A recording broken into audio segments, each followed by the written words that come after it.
Baik, bismillahirrahmanirrahim. Assalamualaikum warahmatullahi wabarakatuh. Perkenalkan nama saya Brilian Landino dengan NIM 0535354555, Prodi Sistem Informasi, BJJ, Jakarta, Jakarta Timur. Baik, pada kesempatan kali ini saya akan mempresentasikan tugas 3 saya dari mata kuliah pemrograman berbasis web yang ada di website e-learning. Baik,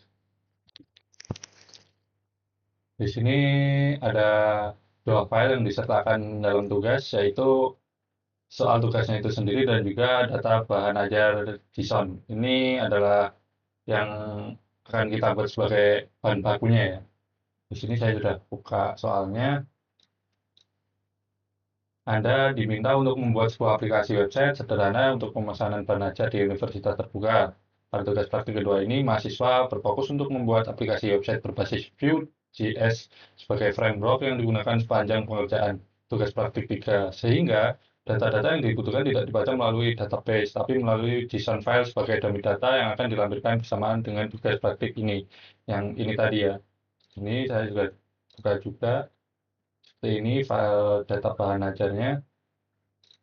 Pada tugas praktikum 2, kita sudah membuat beberapa fitur pada sistem bahan ajar universitas terbuka menggunakan Vue.js yang masih sederhana. Sekarang tugas teman-teman adalah merefaktor halaman web yang sudah dibuat menjadi custom elemen dalam bentuk view, komponen, dan template.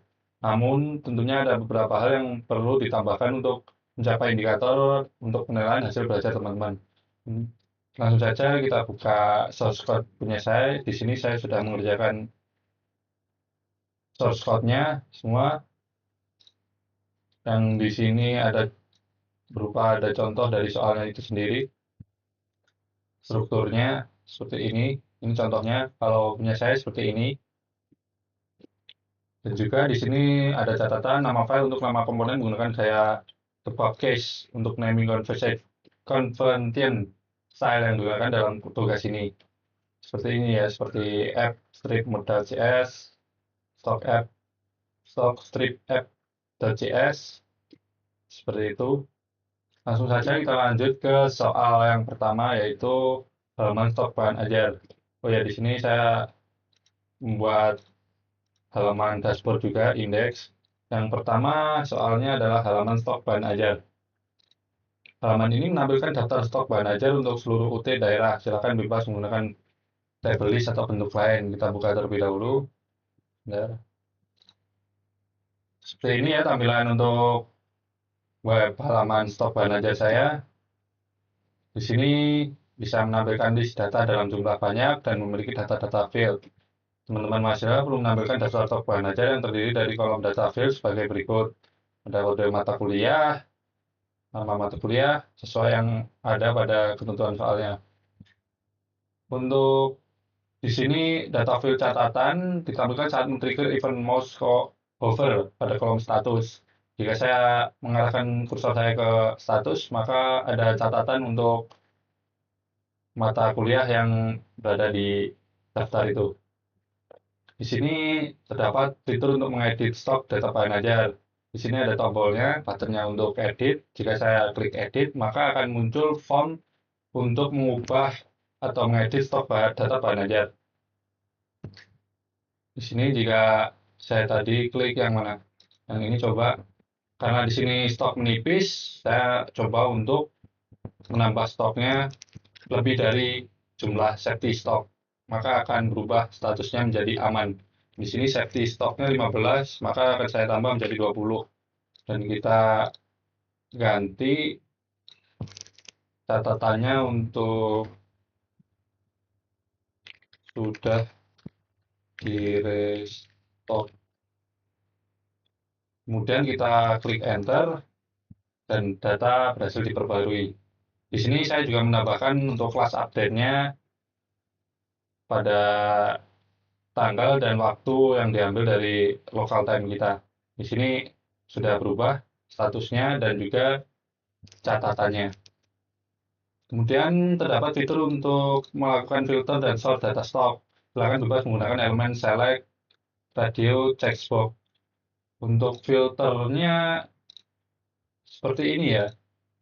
Di sini semisal kita klik semua UT daerah atau semisal kita pilih Jakarta, dan di sini langsung muncul kategori mata kuliahnya.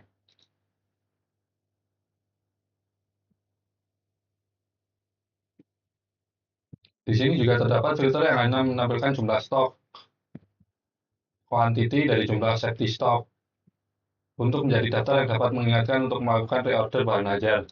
Semisal kita klik reorder only, di sini langsung muncul data yang harus dilakukan untuk reorder bahan ajarnya. Kemudian fitur sort yang mengurutkan berdasarkan judul, stok, dan harga feed di data tersebut. Kita klik reset dulu. Di sini juga mengurutkan dari judul, dari alfabetnya, kemudian dari stok, ini dari yang paling sedikit menjadi paling banyak, kemudian ada harga juga, yang paling murah hingga paling mahal. Fitur filter dapat disetting ulang. Saya sudah membuatnya di sini. Terapkan fitur di Vue.js di mana semua filter tidak perlu recompute kembali. Implementasikan dependent option seperti misalkan ketika memilih filter stok berdasarkan UT daerah, baru akan munculkan filter untuk kategori mata kuliah. Seperti tadi yang kita simulasikan ya, baru muncul ketika kita klik UT daerahnya. Kemudian menampilkan status dari stok bahan ajar. Memberikan status aman dengan menggunakan simbol yang memberikan tanda yang memberikan kesan aman ataupun teks berwarna hijau apabila stok lebih dari atau sama dengan safety stoknya. Kemudian sebaliknya memberikan status menipis dengan menggunakan simbol yang memberikan kesan adanya warning ataupun teks berwarna oranye apabila stok kurang dari safety stoknya. Di sini ada contohnya satu seperti yang saya rubah tadi juga. Memberikan status kosong dengan menggunakan simbol yang memberikan kesan adanya bahaya. Jika saya di sini mengeditnya hingga kosong dan di sini kita ganti catatannya seperti ini saja, kemudian kita enter, data berhasil diperbarui. Di sini langsung berubah tulisannya kosong ya. Terdapat fitur untuk mendapatkan data ajar baru atau create ya. Di sini saya punya formulirnya seperti ini dan melakukan validasi data untuk setiap data field. Ketika men-trigger event keyboard enter, maka data bahan ajar baru langsung disimpan dan diperbarui pada tampilan daftar. Ini kita coba masukkan masih ada seperti ini saja. Nama mata kuliahnya pemrograman berbasis web. Kategorinya mata kuliah praktikum di daerah Jakarta atau mungkin kita buat di pasar aja. Lokasi lagi R5 A1 gitu aja. Di sini untuk harganya kita buat menjadi 80.000.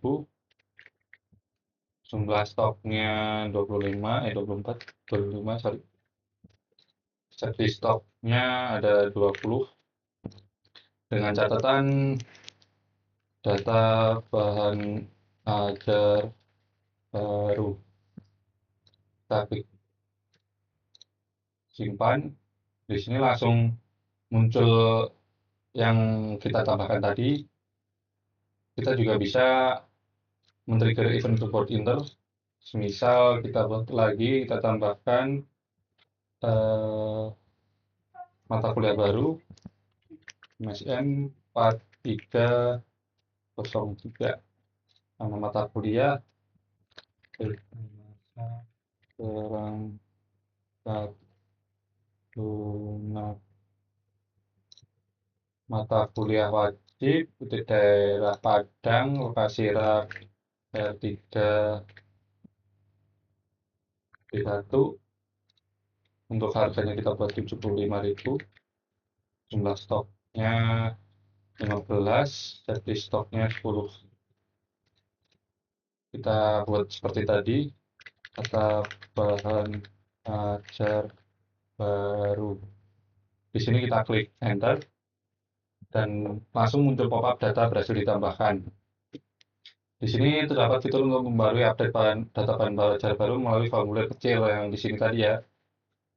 Jika saya update atau ganti seperti yang tadi sudah saya simulasikan, tapi tetap muncul di form yang di atas sini. Kemudian terdapat fitur untuk menghapus data bahan ajar melalui event klik tombol atau icon delete. Di sini jika saya klik hapus, maka akan ada sebelum menghapus data bahan ajar terdapat pop-up yang mengkonfirmasi penghapusan data kepada pengguna. Nah, di sini ada pop-up untuk konfirmasi apabila kita yakin ingin menghapus data ini, ada dua pilihan, ya atau tidak. Kita klik tidak, akan kembali lagi. Jika kita klik iya, maka data akan berhasil dihapus dan hilang dari daftar ini. Kemudian lanjut ke nomor soal 2, yaitu tracking delivery order yang ada di halaman sini. Seperti ini. Halaman ini menampilkan halaman untuk tracking status pengiriman DO bahan ajar seperti pada tugas praktik 1. Tetapi di sini perlu menerapkan penggunaan framework Vue.js. Menampilkan fitur pencarian berdasarkan nomor DO atau NIM. Pengguna dapat melakukan submit pencarian dengan cara menekan tombol keyboard Enter. Tapi di sini saya menggunakan compute ya, maka jika kita langsung mencari DO-nya, semisal DO 2501, maka akan langsung muncul yang kita ketik saja. Seperti ini. Pengguna dapat melakukan clear atau reset pencarian dengan cara menekan tombol keyboard Escape ya. Ketika kita sudah input nomor DO atau nomor NIM kita, jika kita klik Escape, maka akan langsung reset. Kemudian lanjut, terdapat fitur untuk menambahkan input delivery order yang baru. Berikut adalah data field yang perlu diisi. Jika di sini kita akan menambahkan delivery order yang baru, maka akan muncul data field yang perlu diisi, nomor DO. Di sini langsung otomatis tergenerate karena kita sudah menginput dua nomor DO dengan nomor 0001 dan 0002. Di sini sudah tertera ya, dan seterusnya. NIM diisi secara manual, nama diisi, kita coba saja NIM 05353545 dengan nama Brilian Leandino. Pilih ekspedisi, di sini saya menggunakan China Express, estimasi yang sudah tertera di sini tadi, di data bahan ajar JSON. Kemudian paket bahan ajar dipilih oleh pengguna berdasarkan data pada paket. Gunakan elemen select dan menampilkan di halaman web informasi kode paket dan nama paket. Ketika saya memilih paket IPA dasar, maka akan muncul data paketnya dan total harganya. Untuk tanggal kirim, kita bisa mengcustom sendiri, ataupun kita bisa mengambil dari local time kita. Misal kita klik today, ketika kita klik simpan DO, maka akan langsung muncul di paling bawah seperti ini yang baru ditambahkan. Kemudian ada waktu diambil berdasarkan local time saya. Sekian tugas presentasi saya untuk tugas 3 mata kuliah pemrograman berbasis web. Bila mana ada salah kata atau suatu apapun, mohon dengannya untuk dikoreksi. Sekian, wassalamualaikum warahmatullahi wabarakatuh.